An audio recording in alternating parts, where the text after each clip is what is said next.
नमस्कार, मैं राकेश मोहन सिंह और आप देख रहे हैं नेक्स्ट 9 न्यूज़ पॉलिटिकल बाइट। आज आपका हमारे खास कार्यक्रम विश्लेषण आज का में स्वागत है। दोस्तों, आज के समय में मोदी सरकार की हालत ऐसी हो गई है कि वह काम कम और भ्रम फैलाने के लिए प्रचार और प्रसार ज़्यादा कर रही है। आंकड़ों के साथ खेलने में मोदी सरकार ने ऐसी महारत हासिल कर ली है कि जनता को वह कुछ से कुछ बताकर कैसे माहौल लूट ले जाना है, मोदी सरकार को अच्छे से पता है। बट मोदी सरकार के द्वारा आंकड़ा जारी करने की देरी है कि मोदी सरकार ने यहाँ आंकड़ा जारी किया नहीं कि उनके भोंपू बचना शुरू कर देते हैं। उसके बाद तो सरकार का भोंपू तंत्र एक्टिव हो जाता है। नोएडा के दफ्तरों से हुड़क चुल्लू एंकरान शुरू हो जाते हैं साहेब के पक्ष में माहौल बनाने में, लेकिन चरण चुंबक पत्रकारिता करने की जल्दबाजी में यह सब एंकरान फैक्ट निकालने में ही गड़बड़ी कर जाते हैं। तथ्यहीन खबर बताने में यह लोग ऐसे एक्सपर्ट हो चुके हैं कि इनकी जीभ लड़खड़ाती भी नहीं है।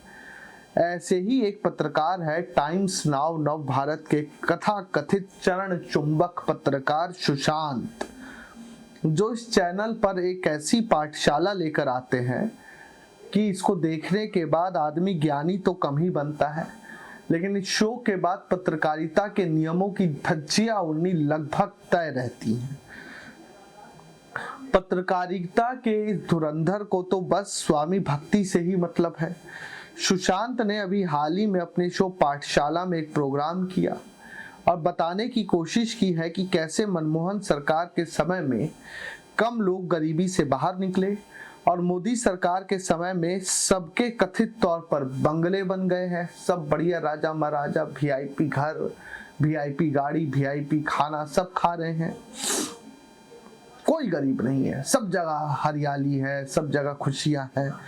लेकिन बेचारे इस कथित साहेब भक्त को क्या ही पता था कि गरीब पर इन महाशय के फैक्ट ऐसे ही हैं जैसे आप मटर पनीर खा रहे हैं और आपको कोई बोल दे कि ये मटर पनीर है लेकिन उसमें पनीर ही नहीं है। यानी वो दूसरे की पोल तो खोल रहे हैं लेकिन उसमें तथ्य नहीं है। लेकिन हम आपको बताएंगे कि सुशांत ने जो जनता को बताया उसमें कितने लूपहोल हैं और कांग्रेस नेता सुप्रिया श्रीनेत ने कैसे सुशांत को आड़े हाथों ले लिया है। दोस्तों, अभी हाल ही में नीति आयोग की रिपोर्ट आई, उसमें कथित तौर पर दावा किया गया है कि बीते 9 साल में देश के लगभग 25 करोड़ लोग गरीबी रेखा से बाहर आए हैं। लेकिन वह ऐसा ही सच है जैसा सच महाभारत में धर्मराज युधिष्ठिर ने कहा था कि अश्वत्थामा मारा गया, हाथी या पुरुष पता नहीं। ऐसा ही सच ये है कि देश के 25 करोड़ लोग गरीबी रेखा से बाहर आ गए। पहले आपको बताते हैं दर्शकों कि देश के भीतर गरीबी रेखा को मापने के मुख्य नियम क्या हैं। दोस्तों, अब देश में ये देखा जाता है कि कितने लोग मल्टी डायमेंशनल गरीबी से बाहर निकले हैं। ये नया इंग्लिश का शब्द इजाद हुआ है।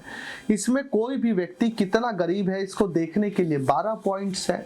12 पॉइंट्स का मैं जिक्र नहीं करूंगा, बातचीत लंबी हो जाएगी, लेकिन कुछ मुख्य बिंदुओं की यहाँ पर बात होगी, जैसे कि कितने लोगों का खाता खुला है, व्यक्ति के पास पेयजल की सुविधा है कि नहीं, घर में मौजूद लोगों और बच्चों को पौष्टिक आहार मिल रहा है कि नहीं, शिक्षा और स्वास्थ्य जैसे तमाम बिंदुओं को देखा जाता है।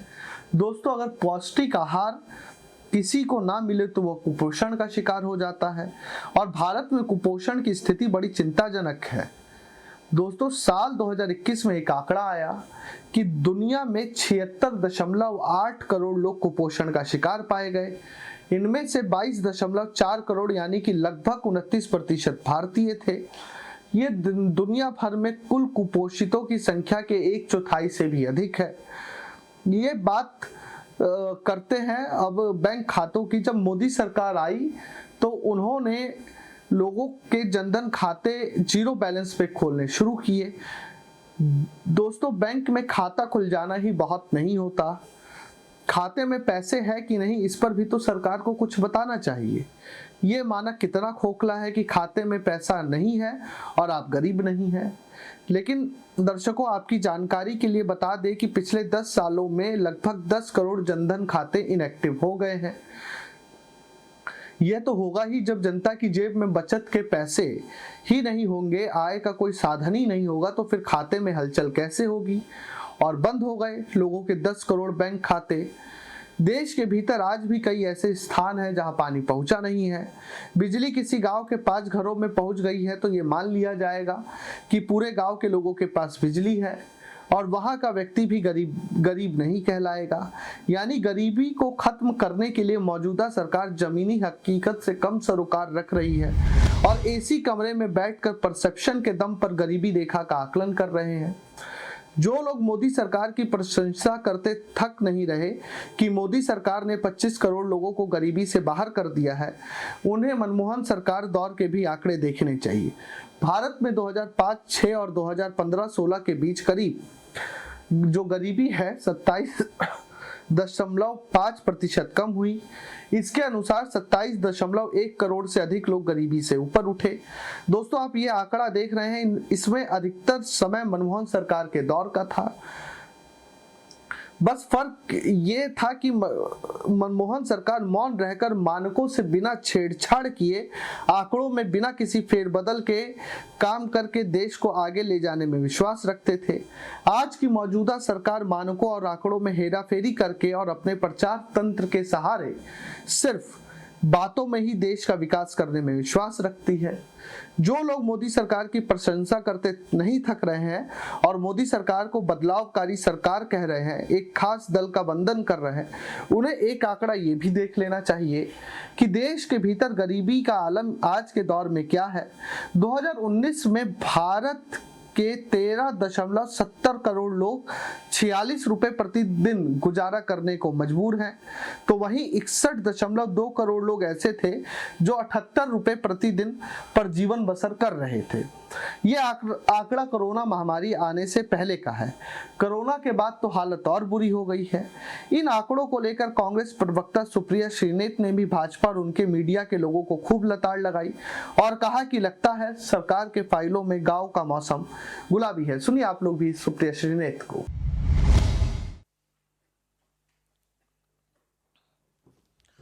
आप सबको मेरा नमस्कार। और आज अदम गोंडवी के शब्दों से ही शुरुआत करते हैं। तुम्हारी फाइलों में गांव का मौसम गुलाबी है, मगर ये आंकड़े झूठे और ये दावा किताबी है। और ये मोदी सरकार से ज्यादा किसी के ऊपर चरितार्थ भी नहीं करता है। चुनावी मौसम है, जुमलों की बारिश के लिए तैयार हो जाइए, और जुमले इतने ज्यादा होने वाले हैं कि नए नए शगुफे उसमें रचे जाएंगे। मोदी सरकार ने एक नया जुमला, एक नया गुब्बारा छोड़ा है।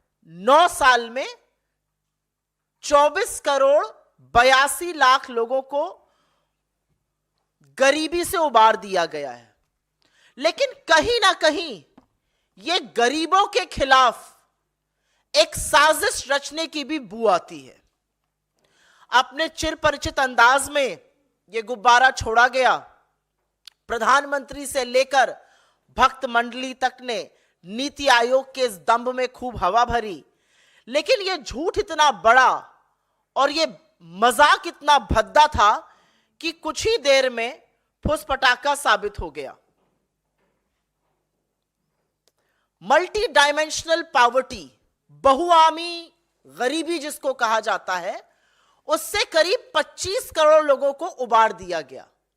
सरकार का नया जुमला यह है, उठा लीजिए, इससे किसी को क्या समस्या हो सकती है? हम सब चाहते हैं गरीबी कम हो, हम सब चाहते हैं गुर्बत कम हो, हम सब चाहते हैं लोगों को रोजगार मिले, हम सब चाहते हैं लोग संपन्न हो। अगर सरकार का यह दावा मान भी लिया जाए तो इस देश में ना बेरोजगारी है, ना महंगाई है, ना भुखमरी है, ना आर्थिक असमानता है। सब चकाचक चंगा सी है। लेकिन जमीनी हकीकत इस दावे के बिल्कुल विपरीत है। और इस जुमले में, इस गरीबी के कम होने वाले जुमले में 4 बड़ी समस्याएं हैं। ये जो जुमला, ये जो दंभ भरा गया है कि 24 करोड़ 82 लाख लोग गरीबी से उबार दिए गए हैं, इसमें 4 बड़ी समस्याएं हैं। उन चारों समस्याओं को संक्षिप्त में पढ़ देती हूं और उसके बाद उसमें डिटेल में बात कर लेंगे। अगर गरीबों की संख्या घट गई है तो कंजम्पशन मतलब उपभोग लगातार घट क्यों रहा है? आज आप और हम अगर ज्यादा पैसा हाथ में आता है तो खर्चा करते हैं, लेकिन लगातार उपभोग इस देश में घट रहा है। अगर सरकार की ही माने और गरीबी की दर 11.7% पर आ गई है तो सरकार 11.7% का मतलब हुआ कि इस देश के 140 करोड़ में करीब सिर्फ 15 करोड़ गरीब रह गए। तो सरकार की क्या मजबूरी है? किस मजबूरी के तहत आपको तो सुना दर्शकों आप लोगों ने सुप्रिया श्रीनेत को। आप लोगों का क्या कहना है कि वाकई ही उतनी गरीबी खत्म हुई है जितना सरकार दावा कर रही है, या आंकड़ों में कुछ गड़बड़ आपको भी नजर आती है? हमें जरूर लिख भेजें। देश और दुनिया की तमाम खबरों के लिए देखते रहिए नेक्स्ट 9 न्यूज पॉलिटिकल बाइट। धन्यवाद।